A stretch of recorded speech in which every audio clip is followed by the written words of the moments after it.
The forest was already settling into that eerie, unnaturally quiet phase as we arrived. The sun had dipped below the tree line, leaving only slivers of dusky light filtering through the dense canopy, casting ghostly shadows around us. We had picked a small clearing just off an old dirt trail, a spot recommended by some other campers we'd crossed paths with earlier in the week. There were 4 of us: Sarah, who'd been the one to organize the trip, her boyfriend, Ryan, always game for an adventure, Eric, my best friend since childhood, and me, the hesitant tag-along. We all pitched in to get camp set up. The air was thick with the smell of pine and damp earth, mingling with the faint smell of smoke as we built up our campfire.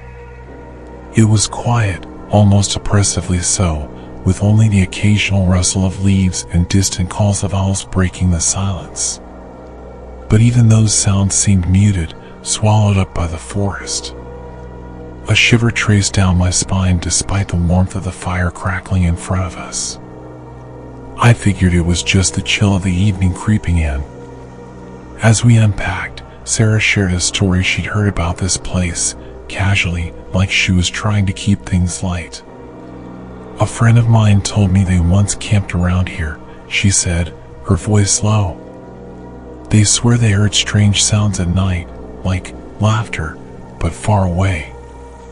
At first, they thought it was just other campers, but when they woke up in the morning, they didn't see any sign of anyone nearby. It was like the forest had just swallowed up the noise." Ryan chuckled, nudging her. "Nice try, Sarah. If you're trying to spook us before bed, you'll have to do better than some laugh track in the woods." But I noticed that even as he joked, he shot an uneasy glance into the trees. Eric had gone quiet, eyes fixed on the darkening tree line.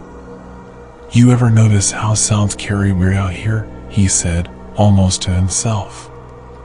"It's like this place absorbs everything." I didn't want to admit it, but I felt it too. There was an unsettling weight to the air, like we weren't quite alone. Just as I brushed it off as paranoia, I caught something on the wind, a faint, lilting sound. My heart stuttered, and for a second, I thought it was just my imagination. But then Sarah looked up, her face paling, and I knew she'd heard it too. A sound like laughter. Soft, distant, and so light it could have been mistaken for the breeze rustling through the trees. But there was something unnatural about it, a slightly off-pitch edge that made my skin crawl. Ryan scoffed, trying to laugh it off. "It's just the wind. Or maybe someone else is out here camping. We're not the only ones, you know." We all tried to laugh along, but the sound of that distant laughter lingered in our minds, hanging like a shadow over the campsite.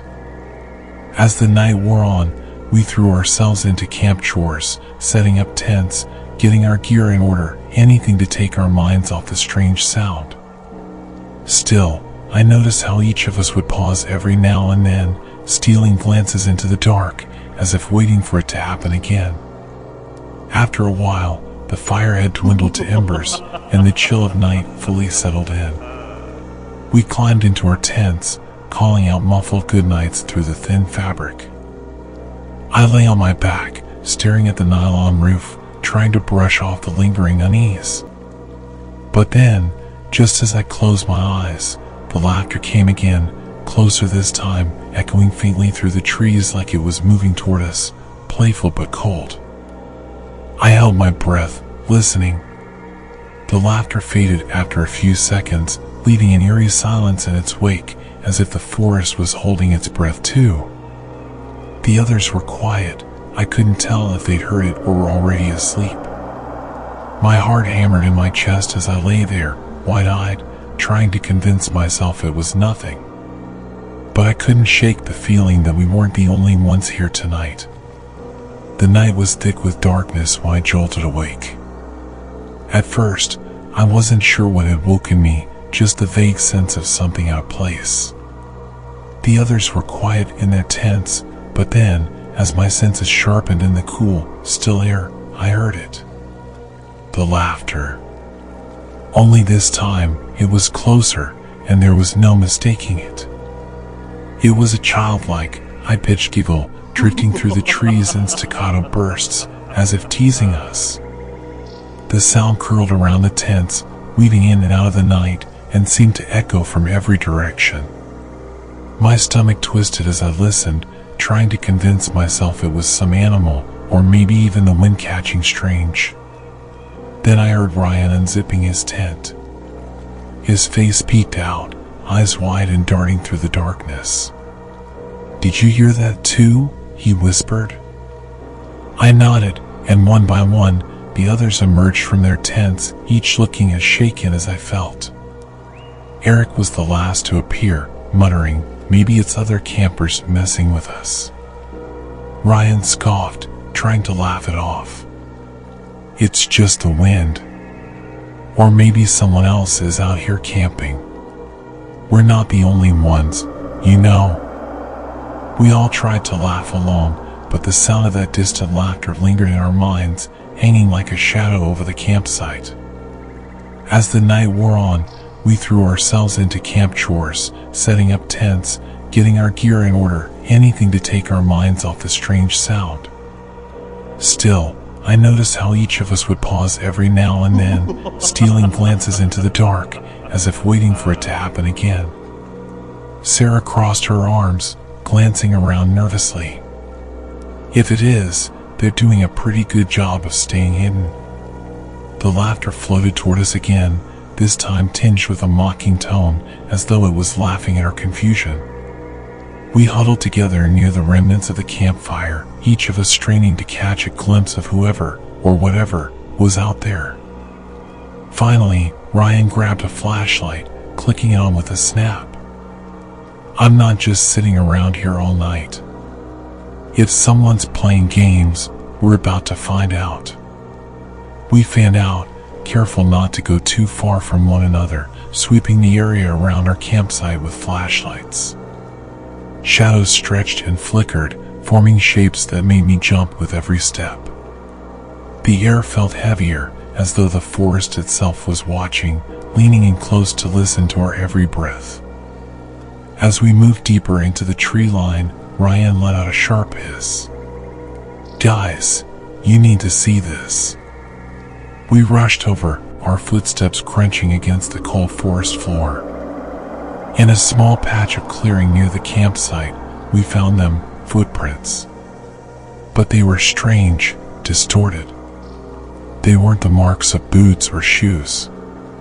Instead, the prints were small, like a child's, yet oddly spaced, as if whatever had made them had been twisting and turning erratically. The indentations in the ground were unusually deep, almost clawed at the edges, and some of the prints overlapped, creating chaotic patterns in the dirt. Eric knelt down, running his fingers just above the ground, too unnerved to touch the strange marks. "There aren't supposed to be any kids out here, are there?" His voice was hushed, barely a whisper. "No," Sarah replied, her voice trembling slightly. "It's miles to the nearest road. And these, they're too deep and too weird. It doesn't make sense." Ryan shone his flashlight around, illuminating another strange discovery, small patches of disturbed earth, as if something had been pacing around our campsite while we slept. The leaves were scuffed and scattered, with chunks of dirt kicked up. Some trees nearby even bore fresh scratch marks, claw-like gouges raked across the bark in parallel lines. "It's a prank," Ryan said finally, though he didn't sound convinced. "Has to be. Someone's probably watching us, trying to freak us out." I wanted to believe him, but a shiver traced down my spine as I gazed at those unnatural prints. The laughter drifted toward us again, cutting through the stillness like a cold knife. This time, it seemed to come from just beyond the trees, close enough that we instinctively backed up, shining our flashlights wildly into the darkness. "Okay, this isn't funny," Sarah called out, her voice quivering as she tried to keep it steady. "Whoever's out there, just stop." Silence settled over the forest, but it felt wrong, as if the trees themselves were holding their breath, waiting. And then, a low, drawn-out chuckle echoed from the left, startling us all. It sounded different this time, almost closer. "Back to camp," I whispered, trying to keep my voice from shaking. "We stick together. No one goes off alone." The others nodded, and we slowly made our way back, staying close, flashlights sweeping the ground and tree-line. I couldn't shake the feeling that something was watching us from the shadows, lurking just beyond our reach, following our every step. The laughter stopped, but the sense of something ominous, hidden among the trees, clung to us like a second skin. Back at the campsite, we gathered around the dimly flickering fire, our faces pale and drawn. Ryan threw another log onto the flames, stoking it up as we huddled around its warmth, each of us staring into the darkness beyond the light's reach. The forest was silent again, unnaturally so. Not a single night bird or insect broke the quiet, as if every creature within earshot had fled. I kept glancing over my shoulder, certain I'd see someone, or something, standing just outside the fire's glow, watching us with silent, unblinking eyes. Eric broke the silence, his voice barely audible. "Maybe we should leave. Pack up, head back to the car." But before anyone could answer, the laughter came again, louder than before, surrounding us on all sides. It was no longer distant, but right there, pressing against the thin boundary of the light, teasing and cold. I felt an icy dread settle into my bones, a certainty that whoever, or whatever, was laughing wasn't human. Sarah clutched my arm, her nails digging into my skin. "This isn't a prank. This is something else." And as we sat there, huddled together, the laughter continued, filling the darkness with its haunting echoes, as if daring us to run. The laughter returned, drifting in and out like a melody caught on the wind, playful and malicious. But this time, there was something new mixed in, a faint, hushed whispering, too low to understand yet constant, like the forest itself was alive and muttering all around us. The sounds prickled along my nerves, and I noticed the others stiffening too, their faces taut and pale in the flickering firelight. I tried to keep calm, but a glance at my friends told me they were as rattled as I was. Ryan broke the silence, his voice a strained whisper. Did anyone else hear that?" It almost sounded like voices, Sarah finished, her eyes scanning the dark tree-line. The words barely left her mouth when Eric, who had been pacing near the edge of the firelight, stopped dead, his flashlight frozen on a patch of shadow between two trees. I think I saw something." His voice was low and unsteady. "It was there, just behind those trees." He pointed, his flashlight beam jittering as his hand trembled. We all turned, squinting into the blackness. I saw nothing but the shifting shadows cast by our flashlights and the dim glow of the campfire. "Are you sure, man?" Ryan said, trying to keep his tone light, but I could hear the strain in his voice. "It could be a shadow or just your mind playing tricks." Eric looked at each of us, searching for some sign of belief. "No, it was there. I swear I saw a shape, like someone was just standing there, watching us." A heavy silence fell over the group. Part of me wanted to believe him, but the other part hoped he was just seeing things. Still, his words sent an involuntary shiver through me. I forced a chuckle, but it came out strained. Maybe it's just some hikers messing around, trying to get us spooked." Sarah shook her head. "Hikers wouldn't be this quiet. They'd have flashlights, gear, something. But there's been nothing, no signs anyone else is even nearby. We all fell silent, considering her words. The reality that we might be truly alone out here, that whatever was out there didn't belong, crept into our minds like a growing shadow. Eric's eyes were still fixed on the trees, his body tense, like he was waiting for something to emerge. "We need to leave," he said finally. "I don't care what it takes. Let's pack up and go." The others nodded in agreement, and we scrambled to gather our things. But as we started toward the trail that had led us here, a chill spread through me. The path was gone. The trail we come down earlier in the day had somehow vanished, swallowed up by the forest. I turned in slow circles, flashlights sweeping over the underbrush, the trees, all of it looked the same. No sign of the beaten dirt path, the broken branches we marked as we hiked in.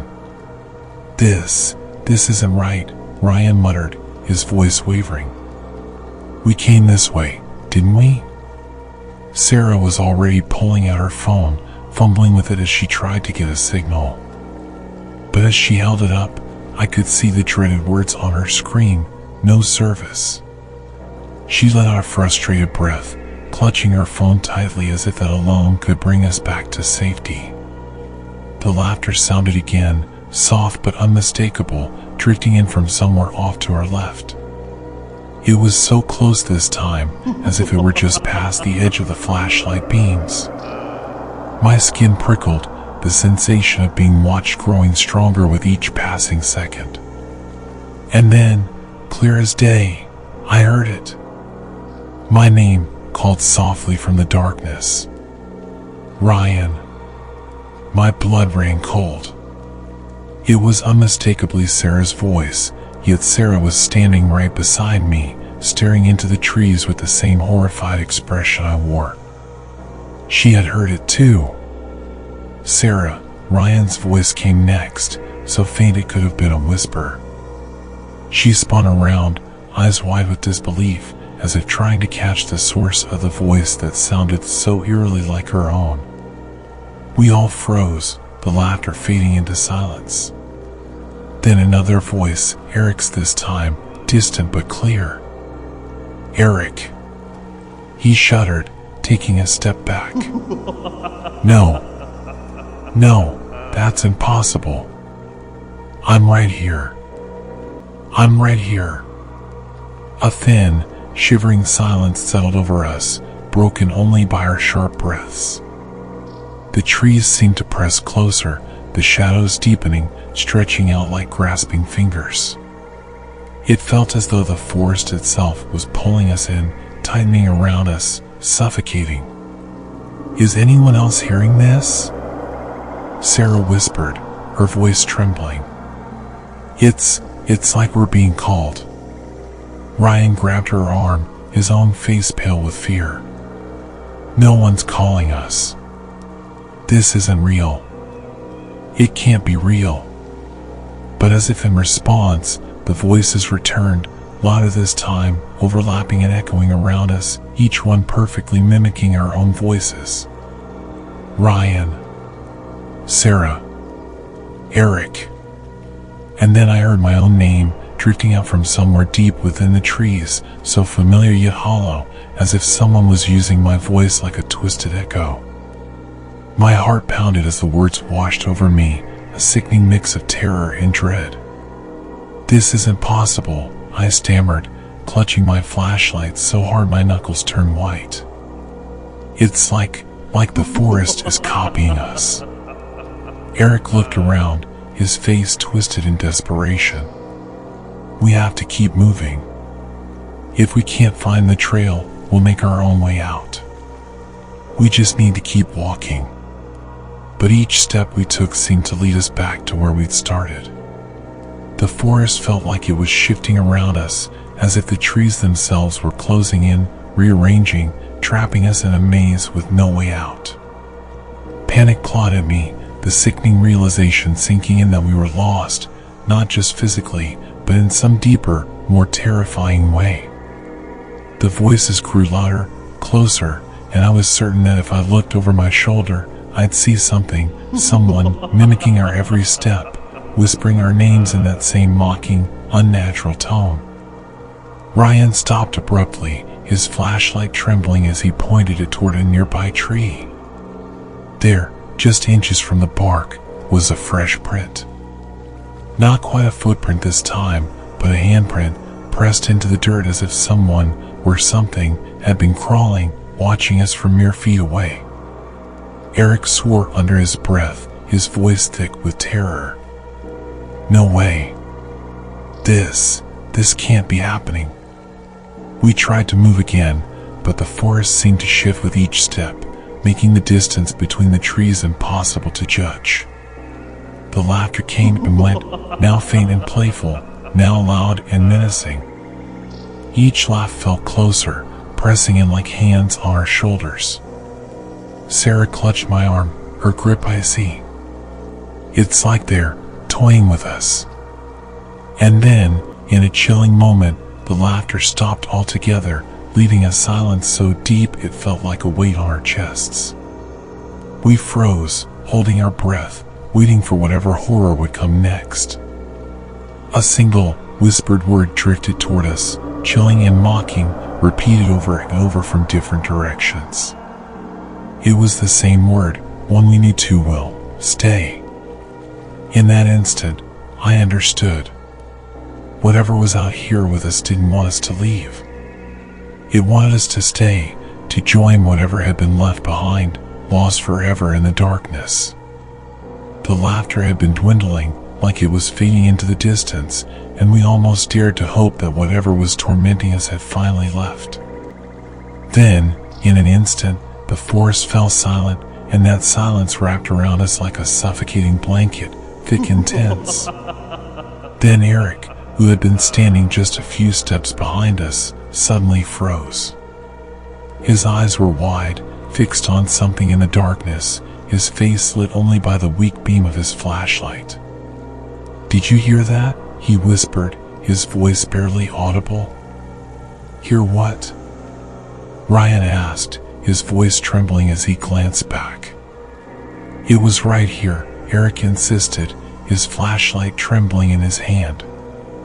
"Someone laughed, right next to me." None of us had heard it.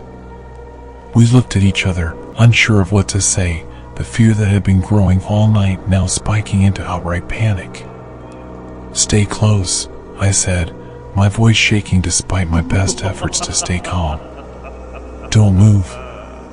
But before I could take another step toward him, Eric's flashlight flickered and then cut out, plunging us into darkness. I heard a gasp, a strangled, terrified sound, and then silence. I called out his name, swinging my flashlight in wild arcs, but there was no sign of him. The darkness felt alive, stretching out to swallow everything in its reach. "Eric!" Sarah screamed, her voice breaking. We ran to where he'd been standing, my flashlight catching flashes of the ground and the twisted tree trunks around us. But there was nothing, no sign of him, no sign of his flashlight. He was gone. Ryan's face went pale as he stumbled back, muttering to himself. "This isn't possible. He was just here. Right here." Frantically, we began searching, calling out his name, our voices wavering. We combed through every inch of ground near the campsite, but there was no trace of him, as if he had simply vanished into the night. Then, in the dirt, Sarah noticed something, a scattering of Eric's things, left in a haphazard trail leading off into the trees. His flashlight, his backpack, one of his boots, they were scattered as if he dropped them mid-stride, like he'd been running. Ryan picked up the flashlight, clicking it on, only to find it still worked perfectly, the beam steady. We stared at each other, a sick realization settling over us. Whatever had taken Eric had done so in a single, silent motion, without even giving him the chance to scream. Just then, the laughter returned, piercing and loud, echoing from the trees around us. But it wasn't just one laugh anymore. It was a chorus of voices, overlapping and weaving together, sharp and twisted like a mocking symphony, each laugh cutting through the air like a blade. The sound was everywhere, coming from every direction, circling us, closer and closer. "It sounds like more of them," Sarah whispered, her voice shaking as she clutched my arm. Like they're all laughing together now." My skin crawled as the laughter grew louder, filling the silence with a mocking glee that seemed to revel in our fear. "We need to stay together," I said, forcing the words through my tightening throat. "Whatever's out there, it's hunting us. If we split up, we're next." Ryan looked around, his face pale and hollow. "But we can't just stay here, waiting for it to pick us off, one by one. We have to find a way out." "We're lost," Sarah murmured, her voice barely audible. "It's like the forest itself is keeping us here." Still, we pressed closer together, forming a tight knot of flashlights and trembling breaths, each of us scanning the shadows. The trees loomed in on us, and with each passing moment, the sense of being watched grew stronger, suffocating. Every now and then, I would catch a flicker of movement in my peripheral vision, a flash of something darting between the trees, but when I turned, there was nothing there. Ryan broke the silence, his voice a hoarse whisper. What if this thing isn't just toying with us? What if it's leading us somewhere?" "What are you talking about?" I asked, though I already knew the answer, the dread settling deeper in my gut. "Eric's stuff, scattered like that. It's almost like it's drawing us in." Sarah shuddered, gripping my arm tightly. "Then we don't follow it. We go the other way, stay as far from it as we can." But the forest didn't care about our plans. Every time we tried to move away from the direction of Eric's things, the laughter would pick up, louder and sharper, taunting us, almost driving us back. It was like the voices could sense our movements, shifting to cut us off, steering us further from the trail and deeper into the dark. We stumbled forward, our flashlight beams bouncing wildly as we moved, desperate to find any trace of a path that could lead us back. But each step seemed to drag us deeper into a nightmare. The laughter grew fainter, replaced by an even more sinister sound, soft, whispering voices weaving through the trees as if they were speaking directly to us. I froze as I caught a single, unmistakable word whispered in a voice that sounded horribly familiar. "Come." It was Eric's voice, distant but distinct, beckoning from somewhere far ahead, deeper in the forest. My heart thundered in my chest, a sickening mix of relief and dread. "Did you hear that?" I asked, my voice barely a whisper. Ryan and Sarah nodded, their faces pale, their eyes wide with terror. It sounded like Eric," Sarah said, her voice cracking. But even as I felt a flicker of hope, something in the tone of the voice made me hesitate. It was Eric's voice, but it sounded hollow, like a mimicry, a lifeless echo. And the words, there was something horribly wrong in the way they were spoken, like someone who was unfamiliar with human speech was trying to sound friendly. Don't go toward it," Ryan stammered, grabbing my arm. "That's not him. It can't be." But the voice came again, insistent, desperate, filling the space between the trees with a chilling echo. "Please, come find me." Sarah took a step forward, her expression torn. "But what if he's alive? What if he's trapped out there somewhere? Or what if that's exactly what it wants us to think?" Ryan replied, his voice tight with fear. "We don't know what's out there." The whispering grew louder, now punctuated by a soft, cruel laughter that seemed to vibrate through the air. The trees around us felt closer, pressing in, like they were funneling us toward that voice, toward the thing calling out with Eric's tone. "Stay together," I whispered again, though it felt more like a desperate plea. "We don't split up, no matter what." We huddled closer, gripping each other's arms as the laughter and whispers swirled around us, taunting, pushing, dragging us towards something we couldn't see but could feel, watching, waiting. Every step we took seemed heavier, like the ground itself was clinging to our feet, trying to pull us down into its depths. And then, suddenly, the laughter stopped, replaced by a hollow silence that seemed to go on forever. The darkness felt absolute, swallowing our flashlight beams, swallowing our voices, swallowing everything. Just when I thought I couldn't take the silence any longer, the laughter returned, closer, louder, like it was right behind us. I felt a cold breath on my neck, and then, faintly, I heard my own name, called softly, almost lovingly, from somewhere in the shadows. "Please, come find us," the voice whispered, mimicking not just Eric's voice, but mine, Sarah's, Ryan's, all of our voices echoing back at us, calling us deeper into the forest. Panic surged through me as I realized the truth. This thing, whatever it was, wasn't just hunting us. It was playing with us, using our voices, our names, our memories, luring us further into its territory, separating us one by one until there'd be nothing left but those hollow echoes, endlessly calling out into the dark. The silence between us grew as thick as the darkness, the air heavy with unspoken words and creeping distrust. The laughter had retreated to a faint, mocking hum, as if giving us a moment's respite just to let the fear twist and fester inside us. Every now and then, it would swell again, seeming to hang right behind one of us, laughing just softly enough to feel maddeningly close, yet frustratingly out of reach. I could sense the tension, like a rubber band stretched to its breaking point, ready to snap.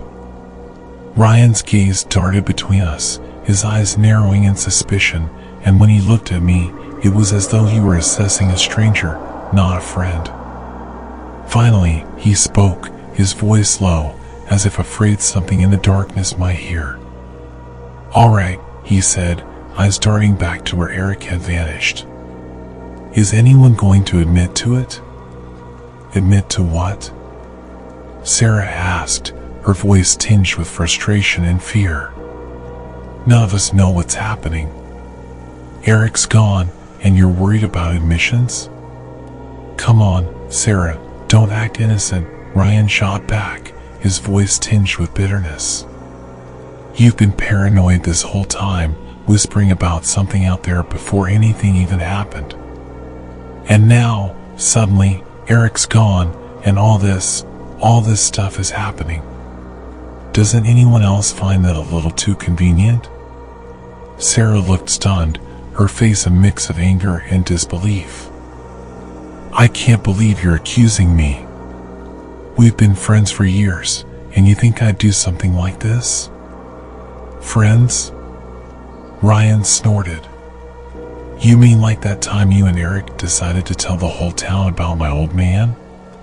How he lost his job? Some friends you were back then." The mention of Ryan's father hit a nerve, and he was almost shaking with pent-up resentment. The forest wasn't just closing in around us, it felt as though it was drawing out the darkness within each of us, turning us against each other. Sarah's face hardened, her fear twisting into anger. "That was years ago. And it wasn't like you were exactly innocent back then either, Ryan. Or do you forget all the rumors you spread about me in high school?" I tried to intervene, stepping between them. "This isn't the time," I muttered, but my voice was shaky. My words felt useless, feeble against the fury building up between them. Ryan's gaze shifted to me, his eyes narrowing. "Oh, I get it. Of course, you're taking her side. You always had a thing for Sarah, didn't you? Never cared much about the rest of us, even back then. Maybe you're the one behind all this." His words cut deeper than I wanted to admit, dredging up buried resentments and fears. This wasn't the first time he made such accusations, but in the isolation and fear of the forest, they felt more personal, like he could see through to my every hidden thought and emotion. "Do you even hear yourself, Ryan?" I snapped, feeling my own anger flaring. "We're out here in the middle of nowhere, hearing voices and seeing things, and all you can think about is some high school grudge?" A harsh, mocking laugh drifted through the air, louder this time, and it seemed to echo my own voice, as if the forest itself were laughing at us. My skin prickled as I realized the laughter sounded different now, sharper, each chuckle piercing and cruel. The more I listened, the more it felt like the laughter was directed at each of us, focusing on our deepest insecurities and fears. Sarah looked at me, her face twisted with worry. "Maybe we're losing it," she whispered. "Maybe the forest, or whatever's out there, is making us turn on each other." I could see the doubt in her eyes, the creeping suspicion that maybe one of us was, indeed, responsible. Ryan's lips curled in a bitter smile. "Or maybe it's just that someone here planned this from the beginning. You didn't even want to come, remember?" He glared at me. "How convenient that you changed your mind last minute." "Enough," Sarah snapped, her voice rising in frustration. "If you're so suspicious of everyone, maybe you should look in the mirror, Ryan. You're the one who insisted on this camping trip. You're the one who led us out here." Ryan's face paled, and for a brief moment, I saw something flicker in his eyes, something that looked like guilt. "Wait," I said, catching onto her words. "Why did you even want to come out here, Ryan? You've been talking about this camping trip for months. Why this spot? And don't say it was for the view." Ryan's jaw tightened, his fists clenched. "Don't twist this around on me," he said defensively, but his voice wavered. I thought it'd be a good spot. That's all." Sarah crossed her arms, her eyes narrowing. "A good spot? Or were you hoping for something more? Like this?" She gestured to the darkness, her voice laced with accusation. "What is it, Ryan? Why are we really here?" The air grew thick as we waited for his response, and then, after a long silence, Ryan finally spoke, his voice barely above a whisper. "All right, fine. There's something I didn't tell you. Something that's been bothering me for a while."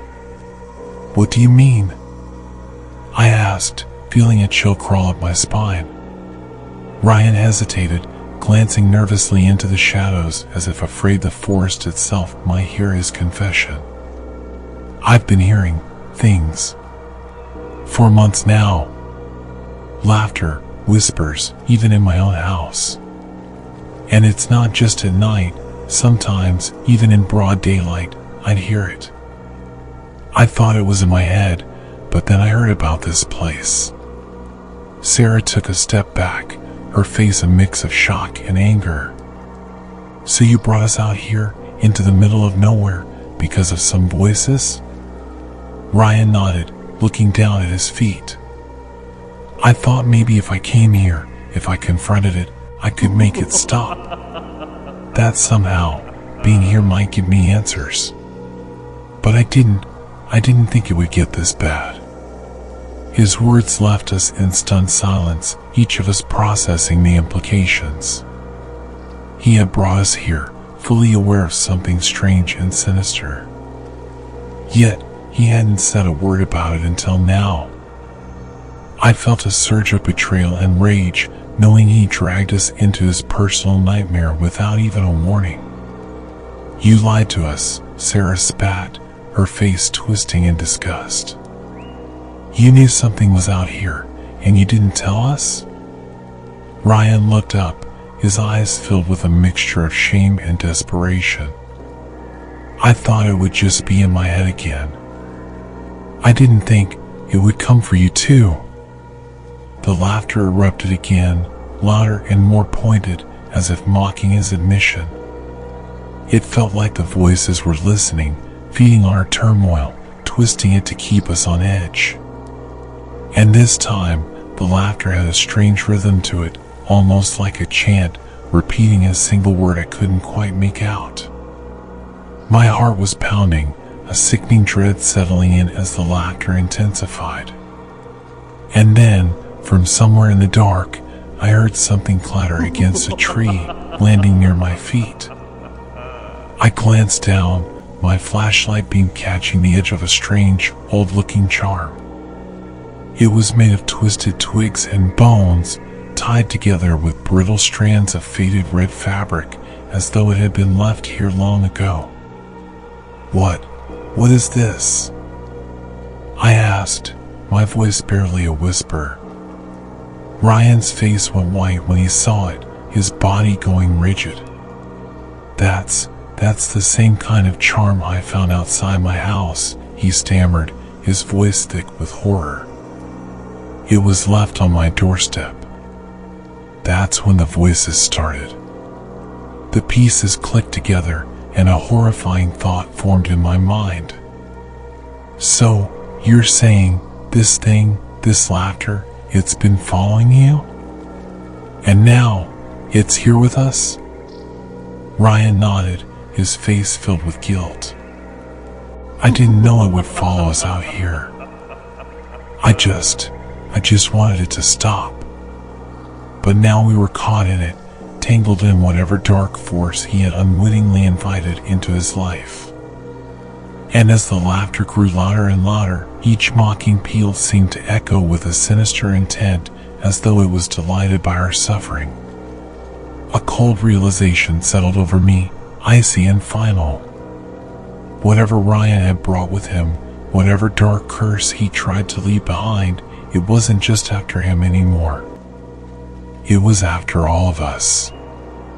The laughter grew rhythmic, almost like a pulse, each peal vibrating through the mist-laden air and settling deep within our bones. It wasn't just random anymore, it was layered, twisting and swirling, rising and falling with an eerie cadence, almost like it was guiding us. I tried to ignore the way my skin prickled with each laugh, the way my heart skipped when the sound seemed to beckon us forward, just out of reach. I wasn't the only one who felt it. Sarah's face was tense, her eyes darting around as if trying to catch a glimpse of whatever was hidden beyond the mist. Ryan, shaken by his recent admission, wore an expression of grim determination, as if he had no choice but to follow where the laughter led. "Do you hear that?" Sarah whispered, clutching my arm. Her grip was tight, almost painful, her fingers cold. I nodded, my throat dry. "It's like it's drawing us in." Ryan said nothing, but his jaw was clenched, his eyes fixed ahead as if hypnotized by the laughter. His flashlight beam cut through the mist, illuminating fleeting glimpses of twisted branches and shifting shadows. And then, in the faint, gray fog, I thought I saw something, movement, a pale figure drifting between the trees, barely visible through the swirling mist. "Did you see that?" I murmured, half expecting the vision to disappear if I spoke of it. Sarah nodded, her voice low and trembling. "It looked like a person." We all stopped, our breath coming in shallow gasps as the laughter continued to echo around us. But it wasn't just laughter anymore. Beneath it, mingling with the sinister chuckles, were soft whispers, unintelligible but rhythmic, as though chanting in a language that didn't belong to this world. The figures in the mist began to take form, ghostly outlines of people drifting through the trees, their movements slow and unnatural. They looked almost real, but every now and then, they'd flicker and dissolve, as if they were nothing more than a trick of the fog. Sarah's face drained of color as she pointed. "Look, there's something ahead." Through the trees, I saw a break in the dense undergrowth, leading to what looked like an abandoned campsite. The area was eerily still, as though untouched by time. Scattered around the site were remnants of old camping gear, rusted lanterns, broken chairs, the charred remains of a long-dead fire. Ryan approached a crumpled tent, its fabric faded and torn, as if it had been left to rot here for years. He knelt down, pulling back a flap, and inside was a pile of moldy, tattered blankets, alongside something that made my stomach turn, a muddy hiking boot, small enough to belong to a child. This isn't right," he muttered, his face pale. I scanned the area, my eyes catching a small wooden marker near the fire pit, half buried in the dirt. I knelt down to brush the dirt off, revealing crude carvings in the wood. The letters were barely legible, but I could make out a name, Williams. Below it, carved in shaky letters, were the words, "They laugh in the night." Sarah gasped as she read it over my shoulder, her hand flying to her mouth. This was a family that went missing years ago, wasn't it? I nodded, my heart racing as memories surfaced, news reports, whispered stories of a camping family that had vanished in these woods. Their bodies were never found, but locals said their campsite had been discovered, abandoned, with only their belongings left behind. And, according to the tales, anyone who stumbled upon the site would hear laughter echoing through the night, as if the forest itself had devoured them and was mocking their fate. Ryan took a shaky step back, his face etched with horror. "So, you're telling me there have been others who heard the laughter? That they vanished, just like Eric?" "Maybe worse," Sarah whispered, casting a nervous glance around as if expecting to see more of the ghostly figures in the mist. "What if it takes them?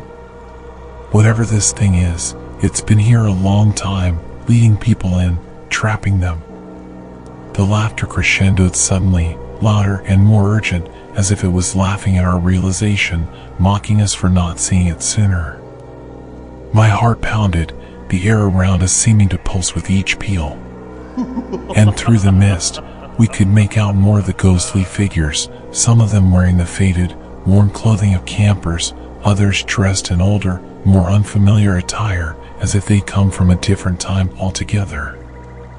They drifted around us, their faces blurred and indistinct, but their eyes seemed to glow with an unsettling, hungry light. "We need to get out of here," Ryan said, his voice wavering. "This thing, it's been doing this for years. It's like it's collecting people." As we turned to leave, I felt a sudden, gut-wrenching cold settle over me, a presence so chilling it seemed to freeze the very air around us. I glanced back toward the campsite and saw a figure standing at the edge of the clearing, watching us. It was more solid than the others, its outline sharper, and I could make out details that made my blood run cold. A tall figure dressed in the tattered remains of a scout uniform, with hollow, dark eyes fixed on us. Its mouth opened slowly, impossibly wide, and a laugh burst forth, a deep, throaty chuckle that was both human and inhuman, like a voice dragged from the depths of something ancient and unfathomable. The laughter carried through the air, echoing around us, and as it did, the other ghostly figures seemed to join in, their own voices mixing in a cacophony of mocking, relentless mirth. We broke into a run, desperation fueling each step as we fled from the clearing, the laughter following us, nipping at our heels as though it were alive. But no matter how fast we ran, the laughter never faded. It lingered, seeping into the very ground beneath our feet, chasing us deeper into the forest. Every so often, we catch a glimpse of the figures, moving just beyond the reach of our flashlights, their ghostly shapes gliding silently through the trees. I could feel them watching, their hollow eyes boring into us, judging, waiting. The laughter felt more intense now, like it was goading us, pushing us further into the forest. "We're going in circles," Sarah gasped, glancing around, panic etched into her face. "We keep passing the same trees." It was true. The forest seemed to be bending, distorting around us, drawing us back to the same spot no matter how many times we tried to escape. It was like the woods themselves were alive, reshaping to keep us trapped. Then, from somewhere behind us, I heard a faint, agonized scream, a voice that sounded horrifyingly familiar. "It's Eric," I whispered, feeling a surge of dread. But even as the scream echoed through the forest, the laughter rose to drown it out, suffocating the sound, silencing it before it could reach us fully. We kept moving, staggering through the darkness, our breaths coming in ragged gasps. But no matter how far we went, the forest kept leading us back. We were drawn in tighter and tighter, the laughter growing louder and louder, until we could no longer tell which direction we come from. And then, just as I thought we were completely lost, Sarah's flashlight beam caught something in the distance, a stone marker, half hidden by undergrowth. It looked ancient, its surface worn and cracked, etched with symbols that were foreign and unfamiliar. Ryan knelt beside it, brushing away the dirt. "It's a grave marker," he whispered, his voice filled with horror. "Look at the names." The marker was covered in names, dozens of them, some faded with age, others more recent. And beside each name, a crude carving of a laughing face, twisted and grotesque, mocking us even from the stone. My gaze fell on one of the more recent names, barely legible beneath the grime and moss. The name was Williams, the same name we'd seen at the abandoned campsite. A chill ran down my spine as I realized what it meant. This wasn't just a random site. It was a place of offerings, a place where the forest kept those it claimed. The laughter swelled, louder and louder, surrounding us as if the spirits themselves were reveling in our terror. We were part of it now, part of whatever cursed legacy lingered in these woods. And as the ghostly figures closed in, their eyes hungry and hollow, I understood the awful truth. This place was a trap, a timeless, inescapable trap, built to ensnare anyone foolish enough to follow the laughter. There was no way out. We were exactly where it wanted us to be. As we stumbled through the trees, panic seeping into every crevice of our minds, Sarah's flashlight suddenly landed on something half buried in the dirt, a faded, withered book with its pages frayed, as if it had been exposed to the elements for years. It looked out of place, yet oddly deliberate, as though it had been left for us. "Is that a journal?" Ryan murmured, picking it up with trembling hands. The cover was almost unreadable, its leather cracked and stained with age, but inside, the pages were filled with hurried, scrawling handwriting. Names, dates, frantic notes scratched out in faded ink. I could barely make sense of it, but as I flipped through the brittle pages, I could feel a growing dread settling over me like a shroud. "Look," Sarah whispered, pointing to an entry that seemed to echo our own experience. The page read, "Asterisk, we heard the laughter again last night." It started distant, almost playful, like kids playing hide and seek. But by dawn, it was closer. It circled us, mocking us, moving in patterns we couldn't escape. Asterisk. We exchanged uneasy glances, each of us feeling the words claw into our minds. These campers had heard the same laughter, and they, too, had felt the creeping dread, the inexplicable sensation that something in the woods was watching them, studying them, drawing them deeper. Ryan's hands shook as he continued reading.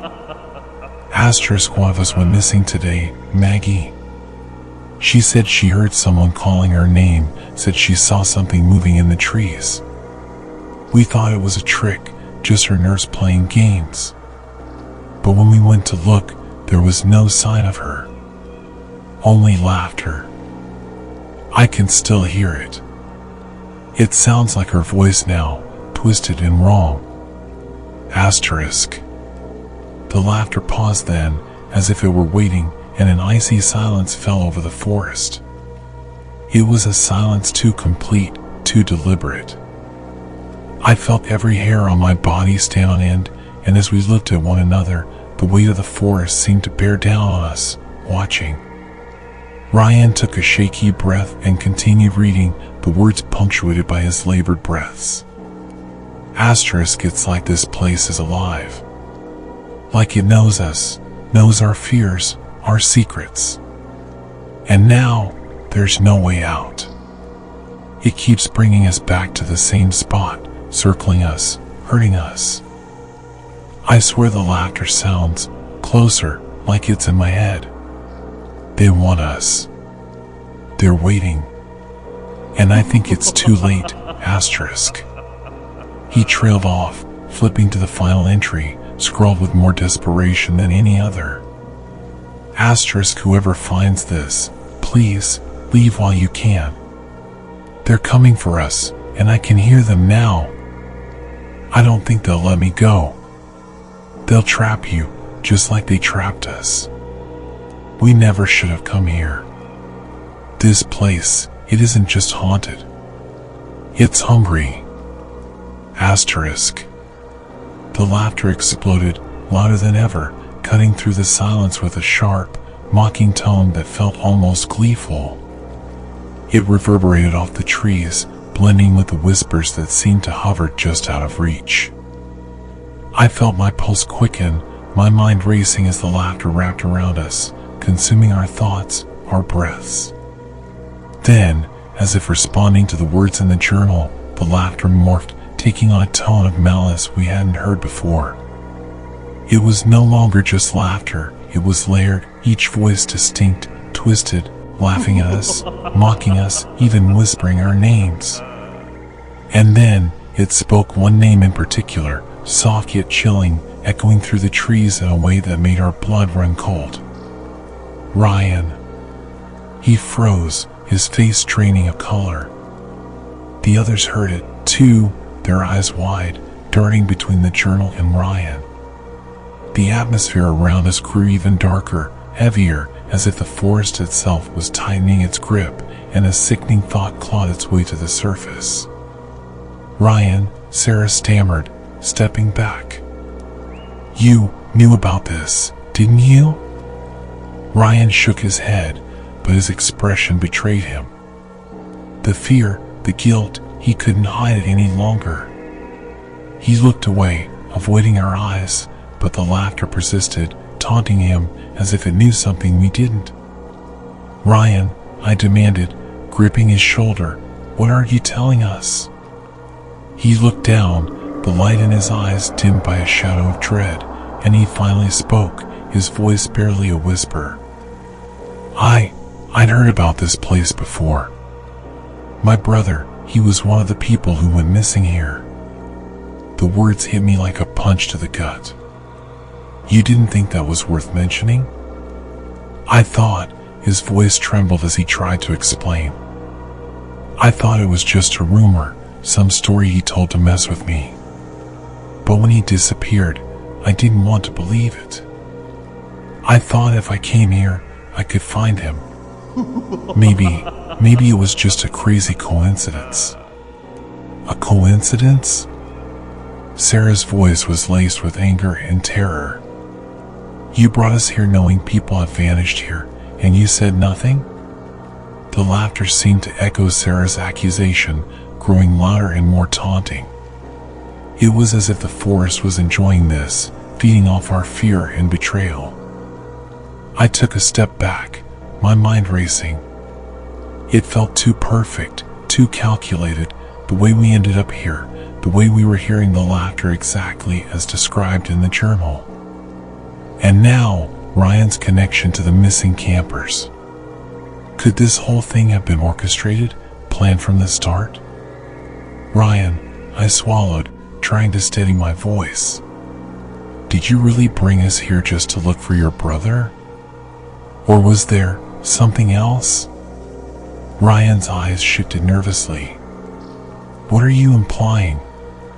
Think about it, I continued, the realization settling over me like a heavy shroud. This isn't just random. This place, the journal, the laughter, all of it. It's like it wanted us here.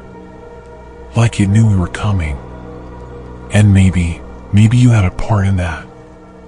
Ryan's face contorted in horror, but he said nothing, his silence more damning than any words could be. The laughter grew louder still, each laugh dripping with malice, as if the forest itself was relishing in our confrontation, savoring the tension between us. I swear, he stammered, his voice barely audible over the cacophony, I didn't mean for any of this to happen. I thought maybe I'd find a clue, some trace of him. But now, his voice cracked, and he looked at each of us, desperation etched into his face. Now, I don't know if we're getting out of here at all. The forest seemed to close in tighter, the mist thickening around us, trapping us in its ghostly embrace. And then, the laughter shifted again, rising in a crescendo that shook the trees, rattling the branches and sending a flock of birds scattering into the night sky. From the shadows, the ghostly figures began to reappear, more solid now, their faces contorted into twisted smiles that mirrored the laughter. They moved closer, their eyes fixed on us with a hunger that defied understanding, their ghostly fingers stretching out as if reaching for us. And as I stared into the eyes of one of the figures, a terrible realization dawned on me. The faces, they were familiar. They weren't just random campers or strangers from years past. They were people we knew, faces I recognized from memories long forgotten. Friends, family members, people who had vanished without a trace, their souls now bound to this cursed forest. Ryan let out a choked sob, backing away, but the figures closed in, their mouths opening in wide, mocking grins, their laughter echoing with a malicious glee that filled every corner of my mind. It's not just random, is it? I whispered, the weight of the truth pressing down on me. We were meant to be here. We're part of this ritual. Ryan nodded slowly, his face pale. They wanted us here. I don't know how, but they did. And now, they won't let us go. The forest seemed to pulse with life, the trees leaning in as if they, too, were watching, waiting, reveling in our despair. The laughter grew louder still, reaching a fever pitch, blending with the whispers and the chanting that had haunted us since the beginning. And as we stood there, surrounded by the twisted spirits of those who had come before us, I felt the last traces of hope slip away. This place had claimed them all, each laugh marking another soul taken, another life devoured by the endless hunger of the forest. And now, it was our turn. In the final, suffocating silence, broken only by the lingering echo of that sinister laughter, I realized that this was our end. The forest had chosen us, and there would be no escape. The weight of despair settled over us like a thick fog, our minds swirling with fear and uncertainty as the laughter morphed around us, a cacophony of mocking tones that blended into a chilling symphony. Each of us was trapped in our own hell, the very fabric of reality fraying at the edges. Get it together, Sarah shouted, her voice shaky but firm. We have to focus. We can't let this place get to us. But as she spoke, the laughter shifted again, taking on the familiar tones of her mother, the warmth of home distorted into something sinister. Sarah, sweetie, a voice cooed, dripping with affection and menace. Why don't you come back home? We've been waiting for you. Her face twisted with fear, and she shook her head violently, hands pressed to her ears. No! Get away from me! Her eyes darted around, searching for some escape, but all that surrounded us were the spectral trees, looming ever closer. "Sarah?" I hesitated, reaching for her arm, but she backed away from me, lost in her own torment. "Don't you hear her?" she cried, tears streaming down her face. "She's calling me. I can't let her down again." The laughter intensified, filling the air with a sense of impending doom, and it felt as though the forest itself was closing in on us. Meanwhile, Ryan stood frozen, his expression a mix of horror and disbelief as he heard the laughter evolve into the voice of his younger brother, the boy he had been desperately searching for. "Ryan, come play. I miss you. Why did you leave me?" The sound was a cruel imitation, a taunt, and I could see the life draining from him as he fought against the memories. "Stop it. You're not real," he shouted, clutching his head as if to block out the sound. "You're not real." But deep down, I could see the flicker of doubt in his eyes. I turned to face the forest, desperate for a sign, for anything to lead us out of this nightmare. But the trees loomed higher and thicker, their gnarled branches weaving together to form a barrier that felt insurmountable. "We need to leave. We've been walking for hours," I urged, though I felt the creeping dread as the laughter wrapped around me, taking on my own voice, mocking me. "Why are you running?" it echoed, my voice laced with mockery. "You can't escape what you've done. You're just going to end up back here, just like the others." Panic surged within me. "We have to keep moving. We can't stop." I grabbed Sarah and Ryan, pulling them toward the path we thought we'd taken, but as we pushed through the trees, the forest shifted around us. Every turn led us back to that same spot, a circle of gnarled roots and twisted branches that felt like the very heart of this malevolent entity. "Damn it! We're going in circles," Ryan shouted, his voice cracking. The laughter continued, mocking us as we stumbled back again and again, time stretching endlessly in the suffocating darkness. "We have to focus," Sarah insisted, though her voice quivered with uncertainty. "What do we know? We need a plan." But as we tried to regroup, the air shimmered with an unearthly light, and suddenly, ghostly apparitions emerged from the mist. Figures of long-lost campers, their eyes hollow and vacant, floated around us. They reached out, fingers extended, their faces a haunting echo of our own fears and regrets. "Help us," one cried, its voice distorted by anguish. "You have to help us break the cycle. We're trapped here because of our past. You must face your own demons." The realization crashed over me like a wave. This was not just about the forest, it was a reflection of us, our deepest fears laid bare. Each of us had something to confront, something that had drawn us here in the first place. "Ryan," I said, trying to focus, "you need to let go of your brother. He's gone. You can't save him." "I didn't try hard enough," he screamed, tears streaming down his cheeks. "I should have done something." The laughter around us twisted, morphing into a chorus of anguished cries. "Let him go!" Sarah yelled, her voice a lifeline as she reached out to him. "We have to break this spell together." As Ryan hesitated, I felt a pulse of energy surge through me. "We're not alone. We can do this together," I yelled, willing my voice to cut through the darkness. "We can break free." The laughter intensified, splitting into a chaotic symphony of screams and jeers, as if the forest itself was trying to drown us out. But I pushed forward, focusing on the ghostly figures circling us. "What do you want from us?" I demanded, my voice strong despite the fear gnawing at my insides. Suddenly, a figure stepped forward, one I recognized immediately. It was me, or a version of me, a reflection from some long-forgotten memory. My past mistakes, my failures, materialized before my eyes.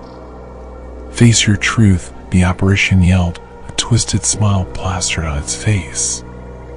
"You can't run from who you are. You've buried your pain, but it will always come back to haunt you." I staggered back, the truth hitting me like a punch. It was true. I had spent years trying to forget, to outrun the choices I had made. But those choices had led me here, to this moment, to this cursed forest. I could no longer ignore the weight of my own regrets. "Let go!" I shouted, feeling the power of the words wash over me. I refused to be haunted by my past. The forest shook as if responding to my declaration, the laughter rising to a frenzied pitch, a cacophony of voices that echoed through the trees. And as I stood firm, I could feel the shadows receding, the pressure around us lightening. "Ryan! Sarah!" I called out, urging them to face their own ghosts. "You have to do the same. We can break this cycle together." But as I turned to face them, I saw that they were still lost in their own hallucinatory nightmares. Sarah was locked in a silent scream, hands covering her face as her mother's voice echoed through the trees, "Come back to me, sweetheart. I'm waiting for you. Sarah, fight it. Remember who you are." I urged, reaching out. And then, Ryan too, was lost in his own despair. I couldn't save him. I couldn't, he sobbed, lost in memories of his brother's laughter that morphed into the taunting echoes of the forest. "Ryan, listen!" I shouted, breaking through the fog of his fear. "He wouldn't want you to suffer like this.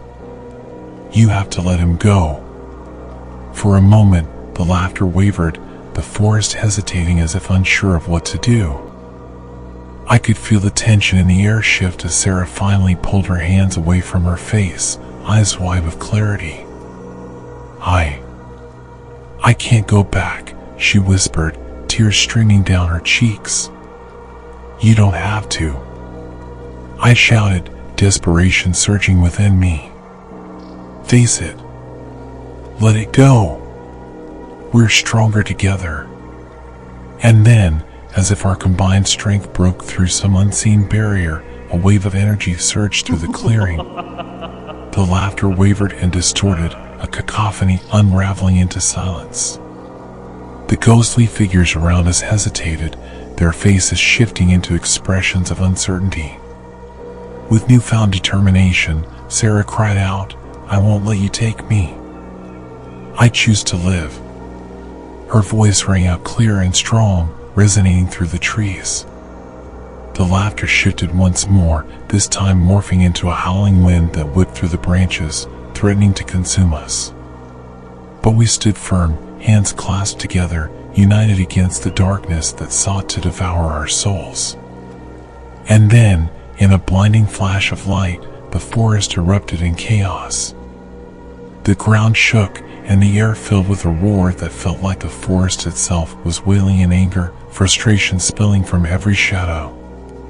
Suddenly, the world around us twisted, the shadows evaporating like mist before the sun, leaving us in a clearing bathed in pale moonlight.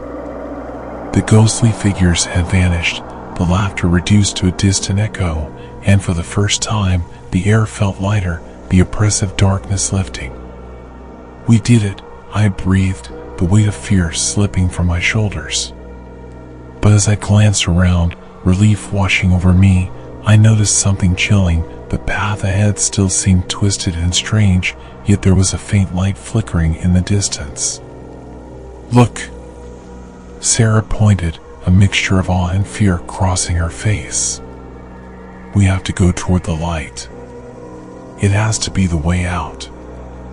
As we stepped cautiously forward, the remnants of the laughter faded into the background, replaced by a soft, inviting glow that beckoned us closer. With each step, the mist that had once surrounded us began to dissipate, the forest slowly revealing its true nature, a beautiful expanse of shimmering leaves, a vibrant canopy illuminated by a silvery glow. But deep within me, I knew that we had only escaped one layer of this nightmare. There were still questions left unanswered, shadows that lingered, waiting for the right moment to strike again. As we approached the light, I felt a shiver run down my spine. The forest loomed around us, dark and brooding, a realm of shadows and whispers that pressed in from all sides. Only a few of us remained, the weight of loss hanging heavy in the air. Each disappearance felt like a knot tightening in my chest, a reminder of how close we were to becoming nothing more than echoes in the laughter that had haunted us from the start. "Do you notice the pattern?" Ryan said, his voice trembling with exhaustion. "The laughter, it changes. It gets faster, almost like it's counting down to something." His eyes darted around, haunted and wide, as if he expected the shadows to leap at him at any moment. "It's like it knows," I replied, trying to keep my voice steady despite the gnawing fear that had taken root in my gut. The laughter twisted and turned in the air, a chaotic symphony that crescendoed and fell back into silence, only to build again. Each burst seemed to reverberate through the trees, wrapping around us like a tightening noose. "It feels almost familiar," Sarah added, her brow furrowed as she strained to listen. "Like it's been waiting for us, watching us the whole time." The chill in her voice sent a shiver down my spine. "Waiting?" I repeated, feeling the hairs on the back of my neck stand on end. The thought sent dread pooling in my stomach. "What do you mean?" Her gaze turned distant as she recalled the stories we had brushed aside earlier, the legends of campers who had vanished without a trace, laughter echoing through the trees long after they were gone. The stories were real. This forest, it's not just a place. It's alive, and it wants something from us. A distant rumble of laughter swelled through the air, mingling with the rustle of leaves. It grew louder, an orchestra of mockery that pulled at the edges of my sanity. "We can't let it get to us," I murmured, but even as I spoke, doubt crept in. The laughter echoed with a life of its own, a twisted entity that seemed to understand our fears, weaving them into its haunting melody. "Look!" Ryan suddenly shouted, pointing to the ground. "The footprints. They're leading away from the campsite, towards that grove over there." He gestured to a thicket of trees just beyond our clearing, their gnarled roots twisting into the earth like skeletal fingers. I felt a knot of fear twist in my stomach. What if it's a trap? I warned, my voice barely above a whisper. What if it's leading us to more trouble? But the laughter swelled around us, wrapping us in its insidious embrace. It felt as if it were drawing us in, daring us to follow. "We have to find out what's going on," Sarah insisted, determination etched into her features. "We can't just sit here waiting for it to pick us off one by one." As we stepped cautiously toward the grove, the laughter crescendoed to a fever pitch, a discordant symphony that pulsed through the air like a living thing. It felt as if the forest itself was alive, breathing and watching us with malevolent eyes hidden among the branches. When we reached the edge of the grove, the air shimmered with an otherworldly light, illuminating a clearing at its center. In the middle stood a towering ancient tree, its bark twisted and gnarled, adorned with strange carvings that seemed to pulse with energy. The laughter intensified, echoing off the tree's trunk, creating a symphony that rang in our ears. "What is this place?" Ryan asked, awe and fear battling for dominance in his expression. "It's like a shrine," I murmured, stepping closer to the tree. "But to what?" The laughter seemed to morph into a low, growling whisper, echoing secrets that felt just out of reach. We gathered closer, the tree's presence both terrifying and magnetic, as if it had some dark power that beckoned us to uncover its secrets. Those carvings, they look like faces, Sarah pointed out, her voice barely a whisper. And they're all laughing. A chill ran down my spine as I traced the intricate designs with my fingertips. Each face was twisted in a silent scream, their laughter frozen in time. It felt wrong, so wrong, and yet I couldn't pull my gaze away. Do you think this has anything to do with the disappearances? Ryan asked, glancing nervously around the grove. Maybe this tree is the source, I replied, stepping back as the laughter crescendoed again, each note laced with pain. It could be drawing energy from us, feeding off our fear. But before I could finish my thought, a cold wind swept through the grove, shaking the branches above us. The laughter shifted once more, and with it came a terrifying realization. The laughter was no longer just echoing through the trees. It was swirling around us, rising and falling like a tide, merging with the very essence of the forest itself. It's changing, Sarah gasped, her eyes wide as the atmosphere thickened around us. It's becoming more than just laughter. Her voice trailed off, and suddenly I understood. It's been waiting for us, I breathed, the revelation dawning like a cold light in my mind. It's been guiding us here all along. Each time we heard the laughter, it was leading us closer to this place. As if in response, the laughter erupted into a violent crescendo, a wave of sound that crashed over us like a physical force. The faces carved into the tree twisted into expressions of joy and horror, as if they were reliving their own demise. Run! I screamed, turning to flee, but the ground beneath us trembled, and the laughter grew sharper, more insistent. We stumbled, disoriented as shadows began to spill from the trees, forming a wall that cut off our escape. No! We can't let it trap us! Ryan yelled, pushing against the darkness. Fight it! We have to fight it. But as we struggled against the encroaching shadows, a chilling realization gripped me. The laughter had been building to this moment, each note of joy and malice drawing us into its web. And we were not the first to fall into this trap. This place, it's hungry, I gasped, desperation rising within me. It feeds on our fear, on our despair. It's been waiting for us, specifically, for something we haven't yet uncovered. Suddenly, the laughter shifted again, becoming a deep, throaty chuckle that seemed to emanate from the very core of the grove. I felt a presence, something ancient and powerful, looming just beyond the trees. Why have you come? It seemed to ask, the voice echoing in my mind, slithering through my thoughts. You sought adventure, but you have awakened something that should have remained undisturbed. What do you want from us? Sarah shouted, fighting against the weight of despair that pressed down on her. The laughter paused, and for a moment, the world fell silent. You are here because you carry the burden of your past, just as they did, the voice responded, a low rumble that shook the ground beneath us. You've been drawn here, like moths to a flame, to confront your darkest truths. With those words, the shadows around us surged, and we were engulfed in darkness, the laughter morphing into a deafening roar. Faces emerged from the void, each one echoing the expressions of fear and regret that haunted my memories. The realization crashed over me, and I felt as if I were standing at the edge of a precipice, staring into the abyss of my own past.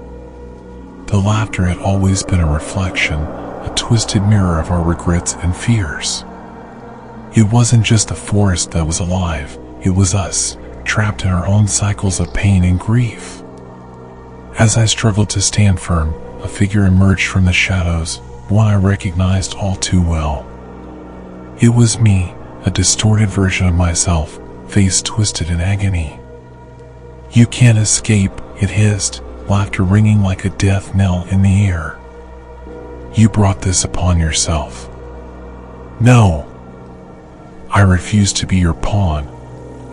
I shouted, summoning every ounce of strength within me. I will face my past and break free. But the darkness pressed in, suffocating, each whisper and laugh twisting around me like chains. The faces around us closed in, each one silently pleading for release, for recognition. I felt their despair wash over me, threatening to drown me in their sorrow. Sarah, Ryan, we have to remember who we are. I cried out, desperate to reach them through the haze of terror that enveloped us. We're more than our fears. We can break this cycle. The laughter faltered, a brief moment of hesitation flickering through the shadows. And in that moment, I saw a glimmer of hope in their eyes, a spark of recognition that maybe, just maybe, we could reclaim our power. With a shared understanding, we stepped forward together, hands clasped in unity. The shadows recoiled, the laughter wavering as we pressed onward, drawing strength from one another. Face your truths, I shouted, my voice rising above the cacophony. We're stronger than this. As we moved deeper into the grove, the laughter transformed into a symphony of whispers, echoing through the trees as if acknowledging our defiance. The shadows began to shift and dissolve, revealing the path we had been seeking, the way out of the forest that had sought to trap us forever.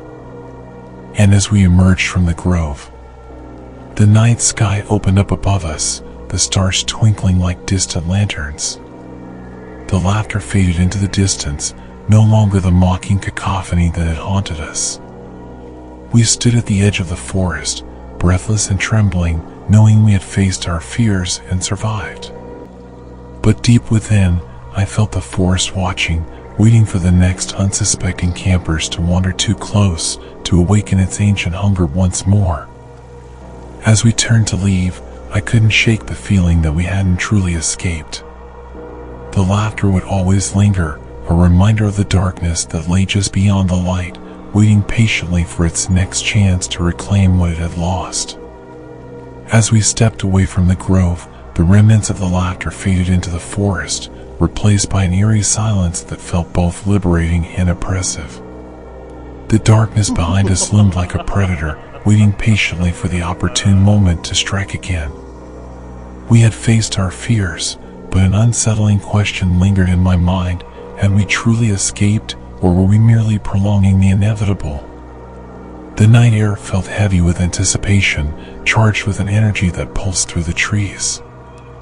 We exchanged glances, each of us haunted by the shadows of our pasts and the terrifying revelations we had uncovered. What was that? Sarah whispered, her voice trembling. What did we face back there? It felt like it was feeding on our regrets, Ryan said, his brow furrowed. But I don't think it's just that. There's something more, something ancient.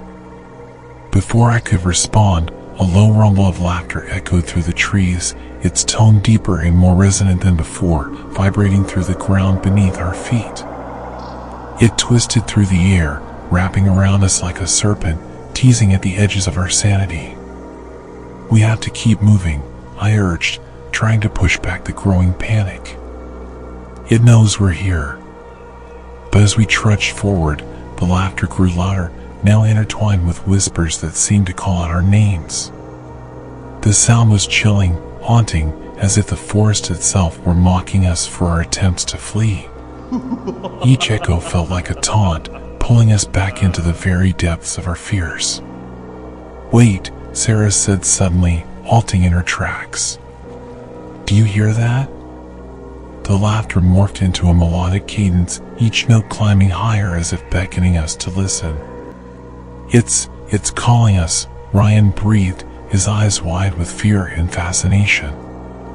Or trying to trap us, I replied, gripping Sarah's hand tightly. We can't fall for it again. But it was too late.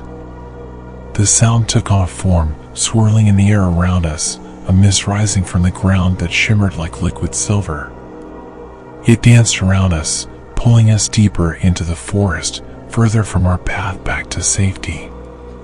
Suddenly, the mist coalesced into a figure, an apparition that flickered between existence and nothingness. Its face was indistinct, shifting with every blink, but its eyes glowed with an otherworldly light that pierced through the darkness. "You have come to play," it intoned, the laughter echoing in its voice. "You are the latest in a long line of seekers, drawn by the whispers of the forgotten. What do you want?" I demanded, a mixture of fear and anger surging within me. "Why are you doing this?" The apparition laughed, a sound that sent shivers racing down my spine. "I am not merely a spirit, nor a curse. I am a collector of souls, a harbinger of forgotten dreams and buried secrets. The laughter you hear is not just mine, it is the laughter of those who have come before you, those who lost their way and became part of the forest." I felt a sickening twist in my stomach. "You're saying they're part of you now?" I stammered, the weight of realization pressing down on me. "Exactly," it replied, its form shimmering as if the very fabric of reality bent around it. "Those who succumb to their fears feed my existence. Your friends, your doubts, they have all woven themselves into this place. It is a cycle, one that you are now a part of." The laughter swelled around us, filling the air with a cacophony of voices, familiar yet twisted into something unrecognizable. I felt the despair wrap around me, squeezing tighter as it became evident that we were standing at a precipice, forced to make a choice. "Join us," the apparition beckoned, extending a spectral hand. "Embrace your darkness and become one with the laughter. Or continue to fight, to resist, and face the abyss of your own making. Choose wisely, for the forest will always remember those who stray too close." "What if we refuse?" Sarah asked, her voice quaking. "What if we just walk away?" The figure's laughter erupted, a sound that filled the clearing with palpable dread. "You cannot escape what you are. The forest knows your secrets, and it hungers for them. Fight it, and you will become lost. Embrace it, and you may find peace." I glanced at Ryan and Sarah, their faces pale with terror. The choice loomed before us: succumb to the darkness that called to us, or fight against an existence that had already begun to claim us. "This is insane," Ryan shouted, stepping back. "We can't just give in." The laughter rippled through the air, resonating with a force that threatened to tear us apart. "Very well," the apparition intoned, its voice dripping with malice. "You have made your choice." Before we could react, the mist surged, enveloping us in a whirlwind of sound and fury. Each note of laughter twisted into a dagger of memory, striking at our deepest fears and insecurities. I felt my grip on reality begin to slip, the shadows clawing at the edges of my mind, trying to pull me into their embrace. But then, through the chaos, I caught a glimpse of the grove we had left behind.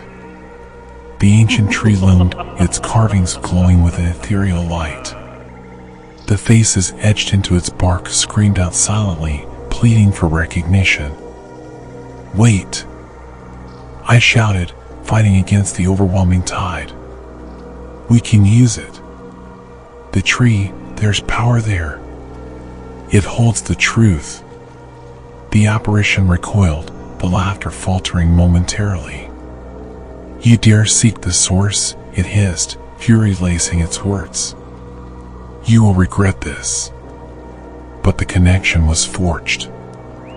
I felt the whispers of the forest shifting, the laughter dimming as I concentrated on the power of the ancient tree. "We are not afraid," I cried out, my voice cutting through the darkness. "We choose to face the truth." With a surge of energy, We turned and ran back toward the grove, the shadows retreating as if afraid of the light. The laughter crescendoed into a chaotic roar, a final attempt to drag us back into the abyss. But we pressed on, desperate to reach the heart of the forest. As we burst into the clearing, the tree stood before us, its gnarled branches reaching out like welcoming arms. "We know who you are," I shouted, placing my hand on the rough bark. "We will not become part of you." The faces etched into the tree shimmered, and for a moment I felt their pain, their regrets, their laughter. "You are strong," they whispered, their voices echoing through the grove. "Embrace the truth, and you may find a way to break the cycle." The apparition materialized behind us, its form writhing with rage. "You think you can resist?" it bellowed, the ground shaking beneath our feet. "You will be mine." But as I focused on the ancient tree, a brilliant light erupted from its core, illuminating the grove with a radiant glow. The laughter twisted and shrieked, becoming a cacophony of anguish and fury as it was drawn into the light, fighting against its binding. "Now!" I shouted, urging Ryan and Sarah to join me. Together, we grasped each other's hands, forming a circle around the tree. The laughter surged around us, a tempest of sound and fury, but the light began to swallow it whole, consuming the darkness. The apparition screeched, its form disintegrating into the blinding brilliance. "You will regret this choice," it howled, a final note of desperation echoing in the night. As the light enveloped us, I felt the laughter fade, replaced by a profound silence. The shadows retreated, melting into the earth as if they had never been. The grove shimmered, and for a moment it felt as if the forest itself breathed a sigh of relief. But then, just as quickly as it had come, the light dimmed and the darkness fell away. We found ourselves standing at the edge of the forest, the first light of dawn breaking through the trees. The laughter was gone, but an unsettling calm lingered in the air, as if the forest was merely holding its breath, waiting. "Did we make it?" Sarah whispered, glancing around with wide eyes. "I think so," I replied, though uncertainty gnawed at my insides. "But what if it comes back? What if it's just biding its time?" Before we could ponder further, a chilling breeze swept through the trees, and I heard it, the laughter. It echoed softly, a distant memory dancing on the wind, and I felt the cold fingers of dread wrap around my heart.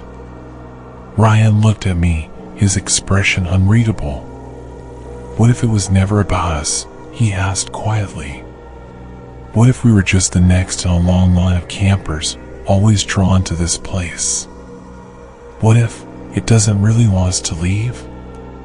A shiver ran down my spine as the laughter rose again, barely above a whisper, laced with something darker, something that suggested our freedom had come at a price. "Then we need to warn others," I replied, my voice firm. "We can't let it take anyone else. We have to share what we've learned."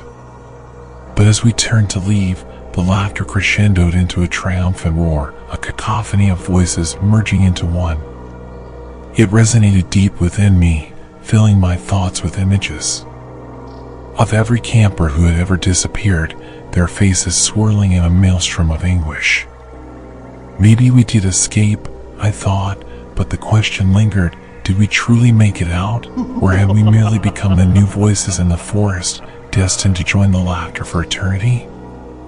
As the first rays of sunlight broke through the trees, illuminating the path before us, I couldn't shake the feeling that somewhere in the depths of the forest, the laughter still echoed, waiting patiently for its next group of unsuspecting campers to wander too close, to awaken its ancient hunger once more.